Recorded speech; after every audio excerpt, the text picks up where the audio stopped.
નમસ્કાર મિત્રો, અમારા નવા વિડીયોમાં આપ સૌનું હાર્દિક સ્વાગત છે। મિત્રો, આજે આપણે વાત કરીશું જંખના પ્રકરણ 29। આજે ઘરમાં બધા 4 વાગે ઉઠી ગયા હતા। ઘરમાં ચહલ પહલ હતી। આખી હવેલીને ફૂલો અને રોશનીથી સજાવી હતી। આજે મીતાની સગાઈ હતી। મીતાને તૈયાર કરવાની જવાબદારી પાયલને સોંપી હતી। ઘરના બીજા બધા કામો મીનાબેને સંભાળી લીધા હતા। મદદ માટે ખેતરેથી રમણ રાધાને લઈ વહેલો આવી ગયો હતો। બધી તૈયારીઓ સારી રીતે કરી હતી। રૂખીબાને આત્મારામ ખુરશીમાં બેઠા બેઠા બસ મજૂરોને ઓર્ડર આપી રહ્યા હતા ને બંને બહુ ખુશ હતા। વર્ષો પછી આંગણે પ્રસંગ આવ્યો હતો। કમલેશભાઈ પણ સમયસર આવી પહોંચ્યા। વડાલીથી 101 માણસો આવ્યું હતું ને રૂખીબાએ પણ ખાસ અને સગા સંબંધીને બોલાવ્યા હતા। મીનાબેન પણ બહુ ખુશ હતા। એ પણ આજે યલો કલરની સાડી પહેરી સજી ધજીને તૈયાર થયા હતા।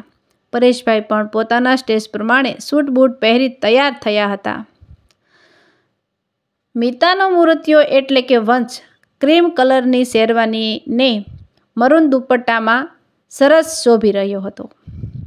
કમલેશભાઈ સાથે આવેલા મહેમાનો અવળી મોટી હવેલીને સજાવટ ઠાઠમાઠ જોઈને બોલ્યા, વાહ કમલેશ, કેવું પડે હો! દીકરા માટે સાસરી તો બહુ જોરદાર શોધી છે, વટ છે બાકી। પાયલ ઉપરના રૂમમાં મીતાને તૈયાર કરી રહી હતી। મીતા પરાણે મન મનાવીને નહાઈ ધોઈને ગુલાબી રંગની સણિયાસોળી પહેરીને હાથમાં કાચની મેચિંગ બંગડી પહેરી। પાયલે મીતાને ઘરેણાં પહેરાવ્યા ને ચહેરા પર મેકઅપ કર્યો। પાયલ બ્યુટી પાર્લરનું કામ શીખેલી હતી એટલે મીતાને સરસ તૈયાર કરી ને પછી પોતે પણ લાલ કલરની સરસ સાડી પહેરી ને તૈયાર થઈ ગઈ। નાના પૂનમને તૈયાર કરી સુનીતાને વનિતા લઈ ગયા। કમલેશભાઈની ઈચ્છા તો નાના દીકરાની સગાઈ આજે જ સુનીતા સાથે કરી નાખવી હતી, પણ પરેશભાઈએ ના કહ્યું કે હમણાં નહીં, હજી સુનીતા બહુ નાની છે। હા, દીકરી આપીશું તમારે ઘેરે જ, પણ સગાઈ હાલ નથી કરવી। સુનીતા પણ સમજણી હતી। એને ખબર હતી કે હવે એની સગાઈ પણ એ ઘરે જ થવાની છે। પાયલ સરસ રીતે તૈયાર થઈ ને વાળ ખુલ્લા રાખ્યા। એની માંજરી આંખોમાં કાજલ આંજ્યું ને એની સુંદરતા ઓર વધી ગઈ। એના લગ્ન પછી આ ઘરમાં પહેલો પ્રસંગ હતો। પાયલે માર્ક કર્યું કે મીતા ખુશ નથી। આટલી સરસ તૈયાર કરી છે, આવા મોંઘા ઘરેણાં પહેર્યા છે ને ચહેરા પર જરીક સરખુંય નૂર નહોતું। ઉદાસ જણાતી હતી ને ગુમસુમ હતી। બસ જેમ પાયલ કહે એમ કરતી હતી। પાયલ ક્યારની વિચારી રહી હતી કે મીતા હોસ્ટેલથી આવી ત્યારની આવી રીતે જ રહે છે। ગઈ વખતે આવી ત્યારે તો કેટલું બધું બોલતી હતી ને દોડાદોડી કરતી હતી। પાયલે પૂછ્યું, મીતા, શું વાત છે? કેમ આવ સાવ નિરાશ છે? આટલી જલ્દીથી સગાઈ નક્કી થઈ છે એટલે નથી ગમતું કે પછી વંશ નથી ગમતો? શું વાત છે? જે હોય એ મને કહે। હું તારી માસી જેવી જ છું ને હું સમજી શકું છું તને। શું ભણવાની કોઈ ચિંતા છે? વાત શું છે? આ ઉદાસીનું કારણ? તને તો સરસ સાસરું મળ્યું છે ને મૂર્તિઓ પણ હેન્ડસમ છે, આપણા સ્ટેજનો જ છે, તને શું તકલીફ છે? મને તો કહે। મીતાએ પોતાની જાતને સંભાળી લીધી ને ચહેરા પર નકલી હાસ્ય લાવીને બોલી, પાયલ માસી, એવી કોઈ વાત નથી, બસ આટલી જલ્દીથી બધું બની રહ્યું છે એટલે થોડી નર્વસ છું, બીજી કોઈ વાત નથી। સગાઈનું મુહૂર્તનો સમય થયો એટલે મીતા એની બહેનપણીઓ સાથે નીચે આવી ને સ્ટેજ પર વંશની બાજુની ખુરશીમાં ગોઠવાઈ। મીતાને જોઈ વંશ ખુશ થયો। એની થનાર પત્ની આજે ગુલાબી રંગની સણિયાસોળીમાં સુંદર લાગી રહી હતી। પહેલાં રિંગ સેરેમની ચાલુ થઈ। મીતા અને વંશીએ એકબીજાને વીંટી પહેરાવીને મહેમાનોએ તાળીઓ પાડીને ખુશી તજાવી। પછી 5 કન્યાઓ આવીને મીતાને કપાળે કંકુથી સાંદલો કરીને માથે લાલ રંગની બાંધણી ઓઢાડીને સુંદડીની રસમ પૂરી કરી। વંશના મમ્મી કૈલાસબેન તો મીતાને જોઈને ખુશીના માર્યા ફૂલ્યા નહોતા સમાતા. સગાઈની વિધિ પૂરી થઈ એટલે સ્ટેજ પર પાટલો મૂકી વંશને બેસાડ્યો અને પછી પરેશભાઈ અને મીનાબેનીએ વંશને સાંદલો કરીને હાથમાં નાળિયેરને સોનાની સેન વીંટી ને લકી આપી. થાળીમાં 2 લાખ રોકડા ચાંદલાની રકમ રૂપે આપ્યા. વંશને જોઈને મીનાબેન ખુશ થઈ એના ઓવારણા લીધા. મનમાં વિચારી રહ્યા કે સરસ જમાઈ મળ્યો છે, દીકરી સુખી થશે. આમ વંશ અને મીતાની સગાઈની વિધિ સંપન્ન થઈ ને રૂખીબાને આત્મારામ ખુશ થયા ને પછી બધા મહેમાનોને પ્રેમથી જમાડ્યા. પરેશભાઈએ સગાઈની તૈયારીઓમાં કોઈ કમી નહોતી રાખી. કમલેશભાઈ સાથે આવેલા મહેમાનો આટલી સરસ આગતા સ્વાગતા જોઈ ખુશ થઈ ગયા. કમલેશભાઈ મિત્રો સાથે બેઠા હતા ને ત્યાં પરેશભાઈ આવ્યા ને કમલેશભાઈને બોલાવી સાઈડમાં બધાથી દૂર ખુરશી લઈ બેઠા. કમલેશભાઈ, એક જરૂરી વાત કરવી હતી એટલે તમને અહીં લઈ આવ્યો. હા હા બોલો ને પરેશભાઈ. અરે નાના વેવાઈ, એમ કહી મજાકમાં હસી પડ્યા ને બોલ્યા, આજથી હવે આપણે વેવાઈ થયા, એક ફેમિલી થયું. હા વેવાઈ, હું એમ કહેતો હતો કે જ્યારે તમે મીતાને જોવા આવ્યા ત્યારે હું એમ કહેતો હતો કે લગ્ન મીતાની કોલેજ પૂરી થાય પછી કરીશું, પણ હવે નિર્ણય બદલ્યો છે. મારા બાપુજીની તબિયત સારી નથી રહેતી એટલે બા કહે છે કે લગ્ન આવતા મહિને જ ગોઠવી નાખીએ તો ત્યાં સુધી કમૂરતા પણ ઉતરી જશે. શું કહેવું છે તમારું? કમલેશભાઈ તો જાણે ખુશીમાં ઉછળી પડ્યા ને બોલ્યા, તમે તો મારા મનની વાત કરી દીધી. મારા બા બાપુજી પણ ઉતાવળ જ કરે છે, એમની તબિયત પણ નરમ ગરમ રહે છે, તો એ પણ એવું જ કહે છે કે વંશના લગ્ન જલ્દીથી થઈ જાય ને ઘરમાં વહુ આવી જાય તો અમને પણ આનંદ થાય. પણ તમે ભણવાની વાત કરી હતી એટલે હું તમને આ વાત કરતાં સંકોચાતો હતો. લ્યો સરસ, આ તો આવતા મહિને જ ઘડિયા લગ્ન કરી નાખીએ. એમ બોલી બંને વેવાઈ ખુશ થયા ને એકબીજાને ગળે વળગી પડ્યા. પરેશભાઈને મનમાં શાંતિ થઈ. હાશ, એક મોટું કામ પતશે. મીતાના લગ્ન થઈ જાય તો મારે માટે શાંતિ. એના એ લફડાની વાત પછી તો મારી ઊંઘ ઉડી ગઈ છે. કમલેશભાઈના ઘરેથી મીતા માટે સારા એવા ઘરેણાં આવ્યા હતા ને એનાથી ડબલ પરેશભાઈ સાંદલાની વિધિમાં વંશને આપ્યું હતું. બંને પરિવારે પોતાના હોદ્દાને શોભે એવા વ્યવહાર કર્યો હતો.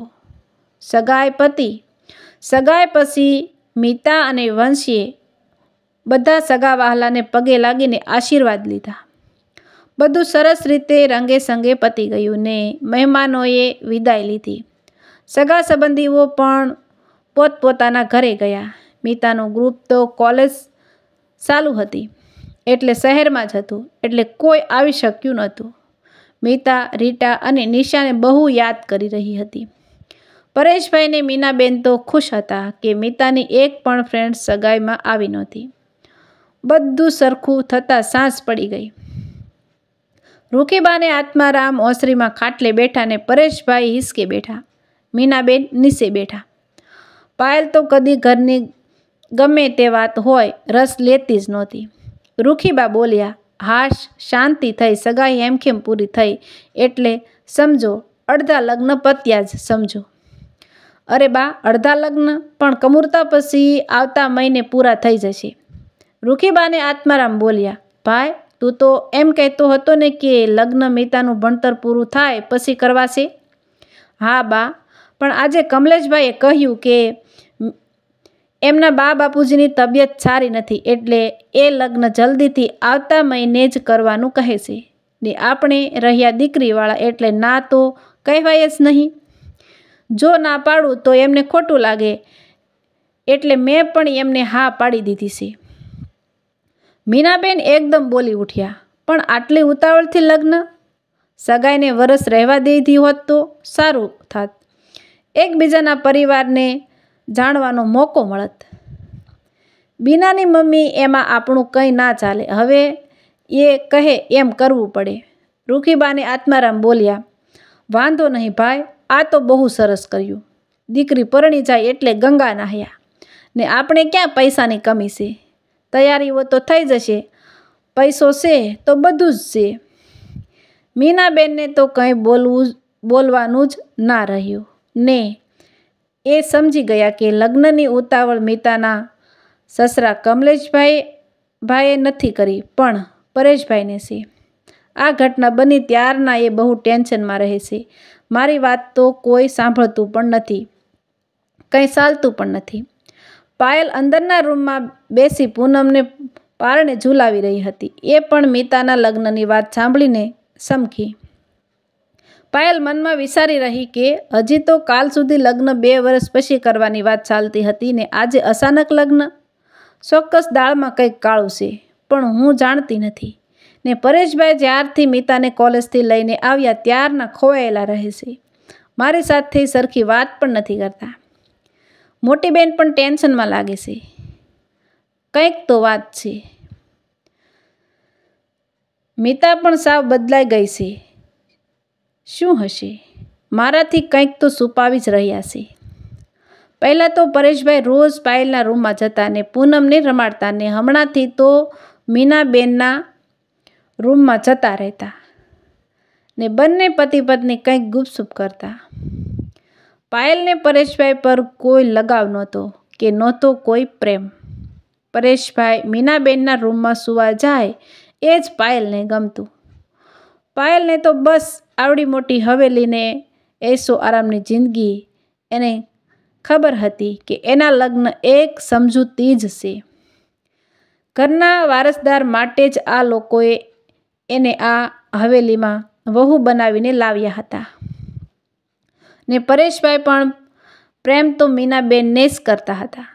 મીનાબેને એમને સુખ દુઃખમાં કાયમ સાથ આપ્યો હતો અને એમનો પડ્યો બોલ ઝીલતા હતા. ને પાયલ તો પરેશભાઈને કંઈ ગણતી જ નહોતી. પાયલને પહેલી વાર જોઈ ત્યારે મોહી પડ્યા હતા, પણ પાયલનો સ્વભાવને શીશરાપણું જોઈને એમણે પાયલ સાથે કામ પૂરતી જ વાત રાખવી હતી.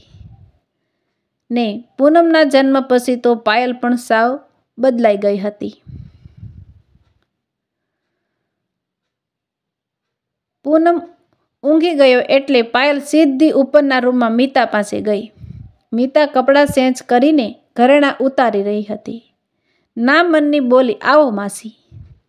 મીતા કંઈ વાત સાંભળી? ના, કઈ વાત? નિશે સાંભળીને આવી એટલે થયું લાવ તને પણ ખુશખબર આપું. શું ખુશખબરી માસી? અરે તારા લગ્ન આવતા મહિને જ નક્કી થયા છે, તને ખબર છે?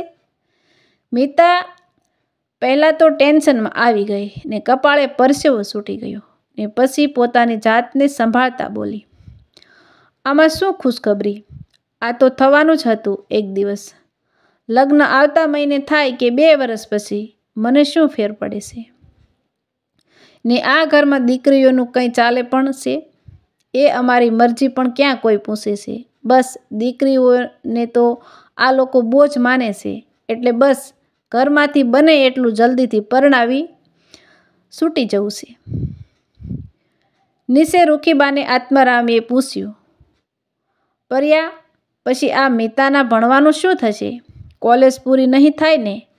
આખા વર્ષનો ખર્ચો તો માથે જ પડ્યો ને? રૂખીબા બોલ્યા, હું તો પહેલેથી જ કહેતી હતી કે હવે આગળ ભણવાની કોઈ જરૂર નથી, પણ આ મીના વહુને જીદ કરી એટલે એની વાત માની. બાકી આપણને તો આમ દીકરીઓને રેઢી મૂકવી પોસાય જ નહીં.